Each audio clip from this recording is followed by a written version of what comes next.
Recuerda darle like, suscribirte y activar la campanita. Hoy vamos a reflexionar sobre la genética, que es algo que está en nuestro interior, en nuestros genes, en nuestra vida, en nuestra existencia. Y hoy tendremos a un especialista en genética, Jorge Lacerna Infantes. Él estará con nosotros para reflexionar sobre este interesante tema. Nuestro oxígeno. Bienvenida, Marian. Carlos Alberto, muchas gracias. Para nosotros hoy es un privilegio que nos acompañe el doctor Jorge Lacerna Infantes, quien es especialista en genética médica de la Universidad San Martín de Porres y del Hospital Nacional Guillermo Almenara Irigoyen. Le agradecemos hoy la asistencia y compañía en este programa a nuestro invitado, y Juliet, también bienvenida. Así es, hoy nos acompaña doctor Jorge Lacerna y estaremos tratando un tema importantísimo de los diferentes enfoques de la parte genética y de las enfermedades huérfanas. Un saludo muy fuerte para ustedes de Lima, de Perú, a nuestra hermana Colombia. Así es que, bueno, acá estamos. Doctor, pues hablemos un poquito de esto. ¿Qué es la genética, doctor? Bueno, todo punto de partida, ¿no?, empieza en la recta de inicio, ¿no? Miren ustedes, nosotros para tener todas las características que tenemos, es decir, que tengamos en primer lugar cabeza, brazos, dos piernas que nos permitan caminar, ¿no? Todas esas características de la inteligencia, el lenguaje, todas ellas están basados en el libro de la vida que se llama ADN. Les pregunto a ustedes, Marian, Carlos, Juliet, ¿ustedes tienen televisor en casa? Claro que sí. Así es, doctor. Perfecto. Ustedes saben utilizarlo, obviamente, el televisor, saben, ¿no?, presionar los botoncitos del control remoto y demás. Pero les pregunto, sí, ¿ustedes saben cómo se hizo este televisor? ¿Qué chips utilizaron? ¿Qué materiales hicieron? ¿Qué dimensiones tiene exactamente? ¿Qué grosor? ¿Qué tipo de dispositivos han utilizado? ¿Sabe ustedes eso? No, doctor. No, señor. Muy bien. ¿Y quién creen que sepa cómo se hizo el televisor que ustedes tienen en casa? El fabricante. Y ese fabricante ha hecho un televisor y de ahí hizo otro completamente diferente, siendo de la misma marca y debiendo ser las mismas especificaciones, ¿y le salió diferente o le salió exactamente igual y en serie? Creo que igual y en serie. Ajá. ¿Y dónde creen que está eso? ¿Dónde creen que el fabricante, anotó las especificaciones o se le ocurrió de la cabeza? ¿Cómo fue? ¿Ustedes creen que tiene un manual de instrucciones como para poder crearlo, tener los materiales que va a utilizar, saber exactamente qué dimensiones va a tener? Quizás tendrá un manual de instrucciones de fabricación. ¿Creen eso? Claro que sí.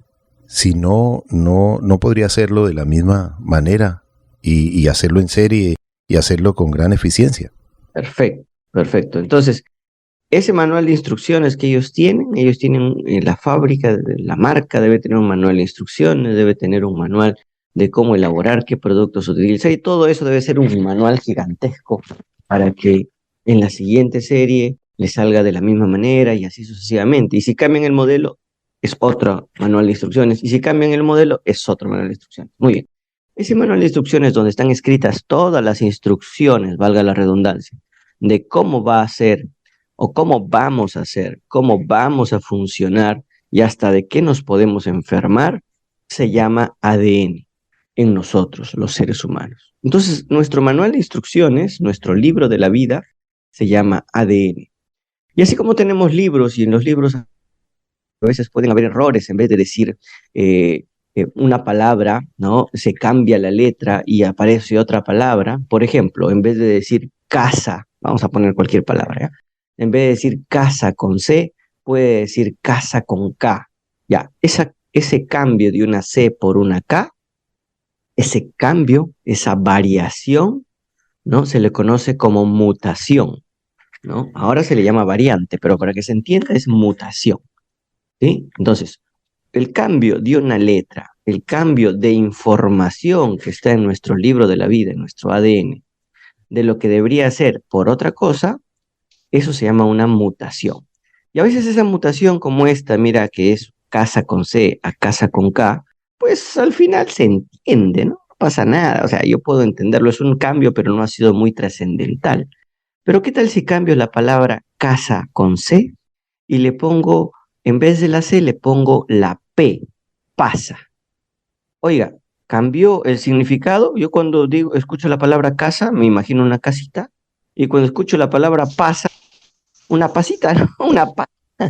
Ya, ¿cambió el significado de la palabra? Sí, cambió el significado probablemente de la oración donde estaba la palabra, sí, cambió el significado del párrafo donde estaba la palabra, de la hoja donde estaba la palabra, del capítulo y probablemente el libro. Dependiendo del cambio, de la mutación, de cuán severo sea el cambio en el significado, yo puedo tener enfermedades.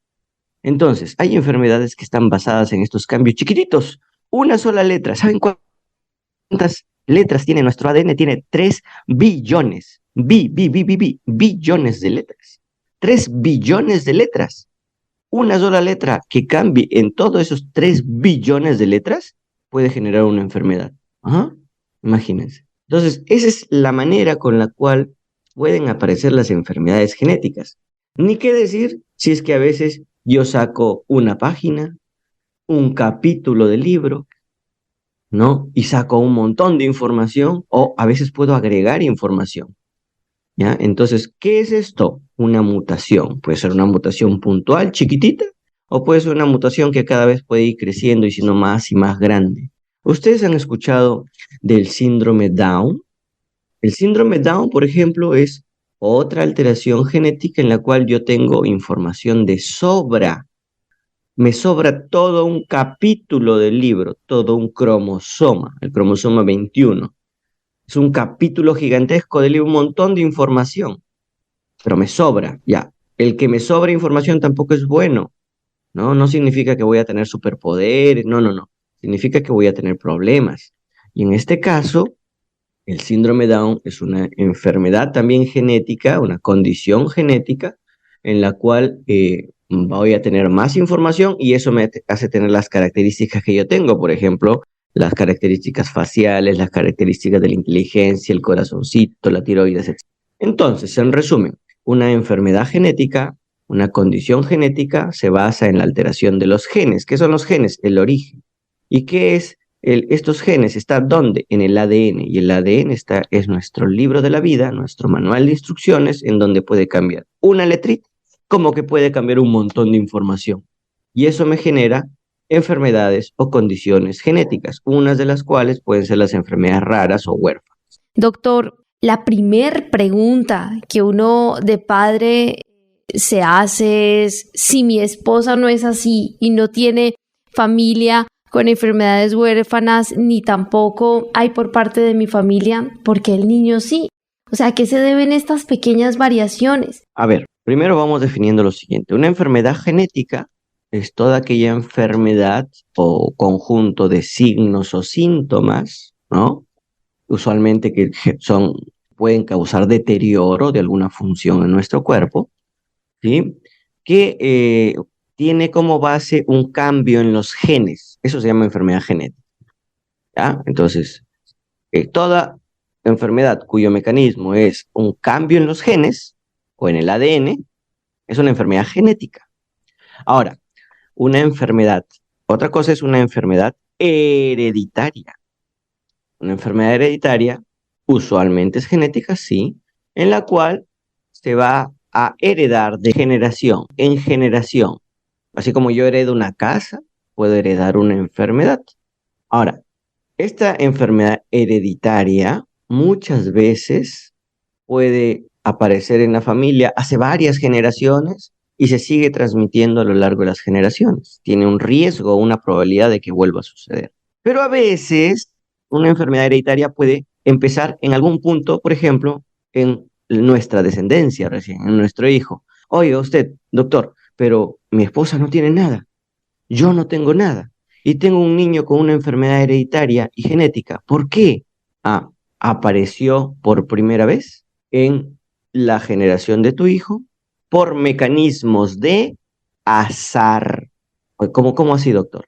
Todos tenemos riesgo de que algo salga mal al momento de tener un hijo, la descendencia. Todos en el mecanismo en el cual se une maravillosamente el espermatozoide con el óvulo, el espermatozoide puede ser que venga de un padre que genéticamente es perfecto, que nunca es así, siempre tenemos errores en nuestro ADN. La madre puede tener un óvulo y ella ser genéticamente perfecta, que no es así, tenemos errores.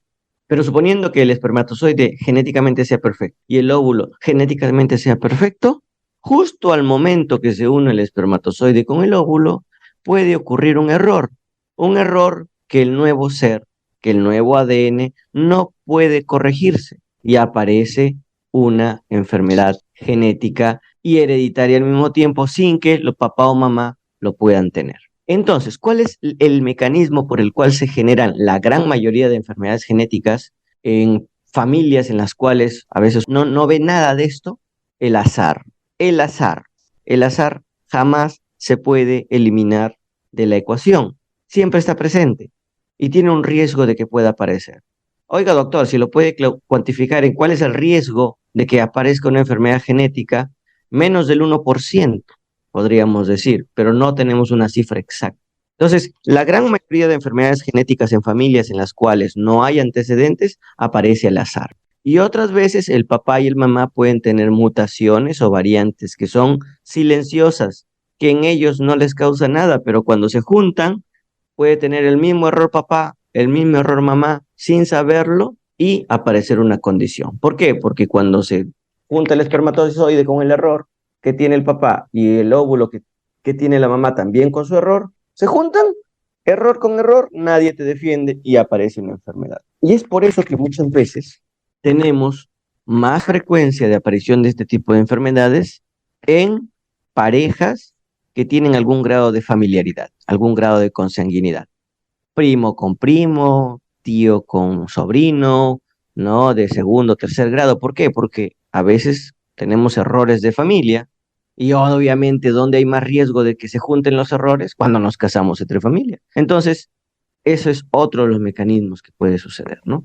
Entonces, la mayoría de enfermedades genéticas por azar, porque va a aparecer sí o sí en algún momento debido al azar, o porque puedes tener errores en tu ADN y lo puedes compartir con la otra persona, y si es que ésta tiene consanguinidad o familiaridad, también hay más riesgo de que aparezca. Doctor Jorge Lacerna, ¿por qué debemos informarnos sobre la cantidad de enfermedades genéticas que existen y sobre todo, digamos, a veces un niño que está en proceso de crecimiento, si no levanta la cabecita cuando le corresponde, si presenta algunas manifestaciones, pues debemos acudir donde un especialista para detectar oportunamente, digamos, qué es lo que le está pasando y cómo debemos tratarlo para ayudarle desde temprana edad? Hablemos un poco de esto. Claro que sí. Entonces, para terminar lo de Cornelia Lange, que había la pregunta hace ratito, estas personas tienen bastante vello facial, bastante vello corporal, las cejas están que parecen unidas, ¿no? La naricita es muy, muy finita, como si fuera un pajarito, se dice, y el mentón también chiquitito, y pueden tener problemas cardíacos, pueden tener problemas en las extremidades, ¿no? A veces le faltan deditos o a veces le puede faltar toda la mano o todo el brazo, ¿no? Y tienen problemas que poco a poco van siendo importantes, por ejemplo, reflujo gastroesofágico, que les va a tener, pues que no les va a dejar ganar peso y van a ser muy chiquititos, ¿no? Eso es Cornelia Lange, también es otra de las condiciones en las cuales colaboro, por ejemplo, con la asociación allá en Colombia. El diagnóstico, muy bien, si es una enfermedad huérfana o rara que se postula sea de causa genética, fuera de los exámenes que nosotros vayamos a hacer de manera clínica, es decir, desde radiografías, pasando por ecografías, resonancias, etcétera, o interconsultas con otros colegas para el apoyo, el examen genético aquí toma una importancia suprema y dependerá del mecanismo por el cual se ha originado esta condición o uno piensa que tiene esta condición para pedir tal o cual examen. No todo, por ejemplo, el síndrome Down, que no es una enfermedad rara, pero es una enfermedad de origen genético cromosómico, yo no voy a pedir pues un examen que no me permita hacer ello. ¿Qué tendré que pedir? Un cariotipo, que es el examen básico, el más básico de genética que existe. Si es una enfermedad o una condición como el Cornelia de Lange, el mecanismo en Cornelia de Lange usualmente es el cambio de una sola letrita del ADN en varios genes que están ligados a Cornelia de Lange.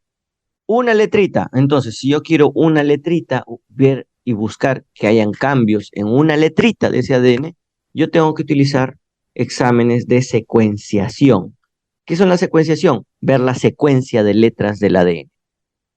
¿Ok? Es como que en el libro yo veo las letras que hay en un párrafo, en las palabras, ¿sí? En donde veo si cambió una por otra y esa explica que tenga esta condición. Y si es otra condición como Prader-Willi, en la cual no es una letra, no es todo un cromosoma, pero sí es un pedazo de información que no lo voy a poder ver con la secuenciación, porque eso solamente me ve letritas, y no lo voy a poder ver con el cariotipo por capítulos del libro entero que se llaman cromosomas. Entonces, en este caso, cuando es Prader-Willi, por ejemplo, en la cual un pedazo de información se ha eliminado o se ha alterado, yo tengo que pedir otro tipo de examen como es el microarray o MLPA. ¿Ya? Entonces son tres cosas para los diferentes genéticos que existen. No para todo le voy a pedir cariotipo, no a todo le voy a pedir secuenciación, porque simplemente no está hecho ese método para poder realizar. Es como si le dijeran que tiene anemia, ¿no? ¿Cuál es el examen que debería hacerse para poder diagnosticar digamos, con el cual yo voy a tener unos buenos resultados? Ah, doctor, le voy a hacer, por ejemplo, pues una hemoglobina, ¿no? Ya un hemograma. Pero ¿y si le digo, ya, le voy a hacer un aspirado de médula ósea? Tú vas a decir, oh, doctor, pero ¿cómo le vas a hacer un aspirado de médula ósea a una niña simple? Salvo que estés pensando en cáncer, ¿no? Entonces, cada método tiene su utilidad y cada método tiene su poder de diagnóstico. Entonces, en este caso, es así. Los exámenes genéticos también tienen sus restricciones y sus utilidades. Doctor, qué interesante esto que usted nos está mencionando. O sea que no existe un procedimiento exacto para el diagnóstico de una enfermedad rara, o sí existe una evaluación única para detectar una enfermedad rara. Hay un examen que es, digamos, mayor. A ver, uno puede tener una condición, una persona, porque al final son personas, y lo tienes ahí enfrente tuyo y tú dices, puede ser esto, o puede ser este otro, o puede ser este otro, con nombre propio, o simplemente decir, no sé qué será, porque es así. No imagínense tratar de aprenderse las 10.000 enfermedades huérfanas, enfermedades genéticas que están descritas en el mundo. No hay forma. Entonces, cuando yo tengo más o menos algo que sospecho, y más o menos al tener ya esa sospecha diagnóstica, puedo intuir que puede ser por tal o cual mecanismo, yo puedo pedir un examen que se vaya a ese mecanismo, ¿no? A esa manera. Pero cuando no sé, cuando no sé, que es muchas veces el caso que tenemos, una persona frente a nosotros que tiene un signo vago, no tan específico y que no me da un nombre propio de una condición que esté sospechando, yo puedo pedir exámenes masivos, ¿no? Puedo pedir exámenes masivos. La secuenciación de todo el genoma, por ejemplo, o la secuenciación de todo el exoma, o un microarray de todo el genoma. Pero muchas veces se pueden complementar métodos, pero no existe uno solo que me diagnostique todos los mecanismos de enfermedades genéticas. Así le pide el genoma humano, ¿ah? Porque puede tener sus limitaciones y puede salir con otro método que incluso a veces puede ser más barato. Entonces, y esto obviamente estamos hablando de costos, y alguien tiene que pagar, ya sea la familia o el sistema de salud. Entonces, muchas veces tenemos que ir viendo según las características que yo tenga en mi paciente que está ahí frente a mí, ¿ok? Pero no existe un solo método que diga, ya, este le pido, y me va a salir sí o sí, sea cual sea el mecanismo. No, no. Porque a veces yo puedo pedir un genoma humano que te cuesta 3.000, 4.000, $5.000, y pude haberle pedido un cariotipo. Por ejemplo, para síndrome de Down, en la vida voy a pedir un genoma, tengo que pedir un cariotipo. Porque si le pido un genoma, me puede salir normal, entre comillas, el genoma, y con el cariotipo sí me sale la respuesta. Entonces, no existe un examen único. Y a veces, así haciéndole todos los exámenes posibles, habidos y por haber, de la parte genética, no puedo llegar a una respuesta. Y la condición que tengo al frente, el paciente que tengo al frente, sí tiene una enfermedad genética. ¿Por qué no tengo las respuestas? Porque a pesar del avance de la ciencia, no se conoce todo. Y cada año se descubren incluso nuevas condiciones, nuevas mutaciones que pueden generar enfermedades que no se conocían hasta ayer. Y si ayer le hice el examen, puede ser que haya salido normal o negativo. Y si le hago dentro de un año, puede ser que encuentre la respuesta. Entonces, también eso es importante, el avance de la ciencia y la tecnología. Doctor Jorge Lacerna, ¿es posible que un matrimonio se realice como un test para saber si hay un alto porcentaje de que el bebé salga con una enfermedad huérfana o eso no existe? Existen test ahora, como les digo, si los padres son portadores de alguna mutación, de alguna variante, de alguna condición silenciosa, yo puedo hacer un test de secuenciación. Hay paneles para enfermedades genéticas, se llaman paneles de portadores. Está el exoma, está el genoma, en donde puedo yo tener, ¿no?, un alcance de las mutaciones que puede traer esta persona, que son importantes, mutaciones importantes. Las comparo con los del otro padre o la mamá en este caso y veo si hay riesgo de que, digamos, porten mutaciones que puedan hacer que la descendencia tenga una enfermedad, ¿no? Si coinciden o no coinciden, si el mecanismo es muy fuerte o no tan fuerte, ¿no? Si hay esas condiciones, pero como si hay esos test, se llama test de portadores. Pero, ya les dije también, si sale a pesar de que yo me hago un genoma, le pago a mi esposa también, le hago un genoma a mi esposa con cariotipo y toda la cosa, todos los exámenes genéticos, eso no quita de que sea imposible tener hijos con enfermedades de base genética. ¿Por qué? Por el azar, por el azar. Pero podemos disminuir esa ansiedad y ese riesgo también si es que hago un test de portadores. En otros países a veces se hace, ¿ah?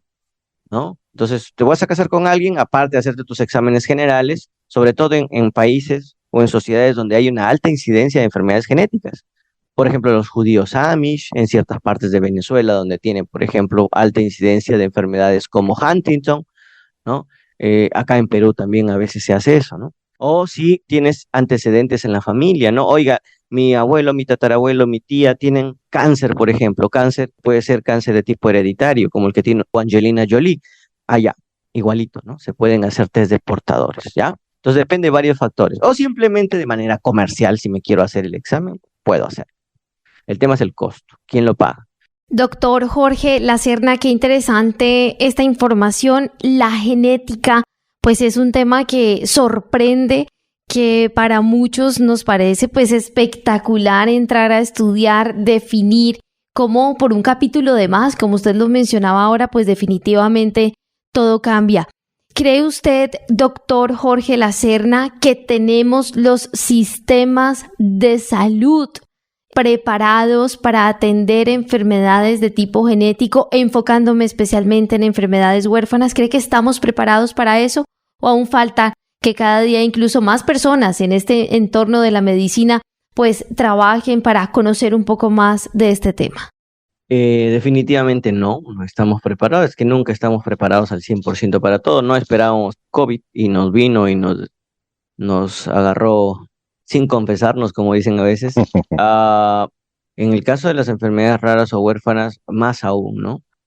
Imagínense pues encontrar profesionales que tengan experiencia en cada una o al menos una de las 10.000 enfermedades huérfanas que pueden existir. Difícil, ¿no? Y como sistema, más aún. Y es que a veces decimos y escuchamos a veces a nuestras autoridades, ¿cómo voy a gastar en una sola persona lo que puedo utilizar en 1.000?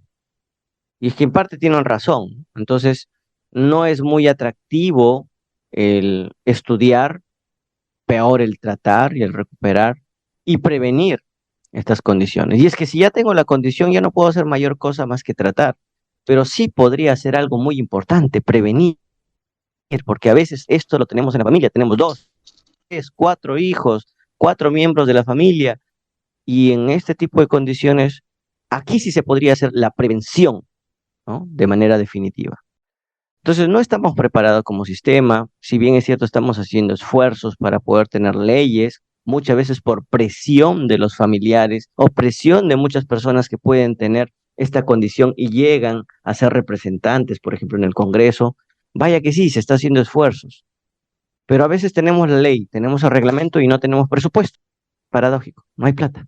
O tenemos la ley, tenemos el reglamento, tenemos presupuesto y el medicamento no ha sido aprobado, no llega, no tiene la suficiente evidencia, entre comillas. Y a veces queremos pedir justamente en estudios de investigación para poder aprobarlo como evidencia, utilizamos la misma regla de juego que, por ejemplo, por enfermedades frecuentes como la diabetes, ¿no? Pedimos, digamos, 1000 pacientes con esta condición. Oiga, usted estamos hablando de una enfermedad rara. No vas a encontrar 1000 pacientes. No puedes pedir la misma evidencia. Y aparecen, ¿no?, los conflictos. Muchas veces nos podemos enfrascar en esos conflictos a años de años. Ya saben ustedes cómo es la burocracia, o como a veces decimos acá, la burrocracia. Entonces, así es, ¿no? No estamos preparados para esto, pero esperamos en algún momento y tengo fe de que eso pueda suceder. Doctor Jorge Lacerna, muchas gracias. ¿Tienen ustedes página web, correo electrónico? Claro que sí, pueden ver la página web de www.genocenterperú.com y si tienen alguna duda pueden escribir a las redes sociales como Genocenter o como Jorge Lacerna Infantes, o en su defecto escribirme al correo jlacerna con s @genocenterperú.com. Pues muchas gracias a nuestro invitado desde Lima, Perú, al genetista, al científico, al investigador, al médico especialista en genética, al doctor Jorge Lacerna. Recuerda que si quieres escuchar más contenido como este, educativo, debes darle like, suscribirte y activar la campanita para que te lleguen todas las notificaciones.